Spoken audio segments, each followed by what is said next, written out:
Voici ici un produit qu'on voit tout à fait s'intégrer dans le smart grid chez les particuliers qui ont des panneaux solaires sur les toits.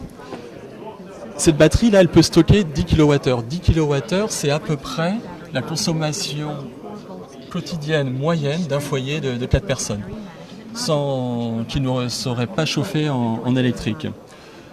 Ces batteries ont vocation à recevoir l'énergie produite par les panneaux solaires et pendant la journée, pendant les heures de pointe où peut-être les habitants ne sont pas dans la maison, et les batteries vont restituer cette énergie le soir quand les gens rentrent chez eux mais qu'il n'y a plus de soleil. Et l'idée de ce fonctionnement, et c'est là où le concept smart intervient, c'est l'idée que l'exploitant du réseau électrique peut piloter à distance ces batteries et décider quand les utilisateurs vont utiliser cette batterie pour eux-mêmes, quand le réseau va récupérer l'énergie de cette batterie en support au réseau. C'est une petite batterie, on l'a vu.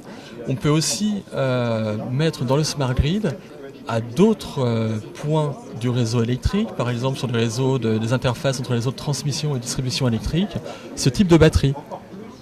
Ici, on parle d'une capacité de stockage de 560 kWh. Ça représente l'équivalent de 60 fois la capacité stockée dans la première batterie. Ce type de batterie, alors là c'est une batterie qui est containerisée, avec son habitacle, avec tout le système de gestion interne. Et cette batterie a vocation à venir en support du réseau électrique pendant un quart d'heure, 30 minutes ou plus.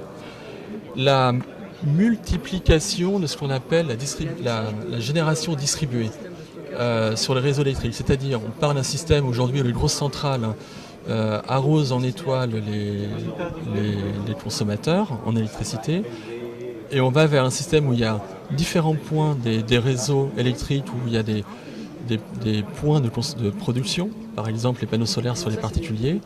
Ça change complètement l'approche de la régulation dans les réseaux électriques, et le stockage tampon est un moyen qui permettra de permettre cette régulation sur les réseaux.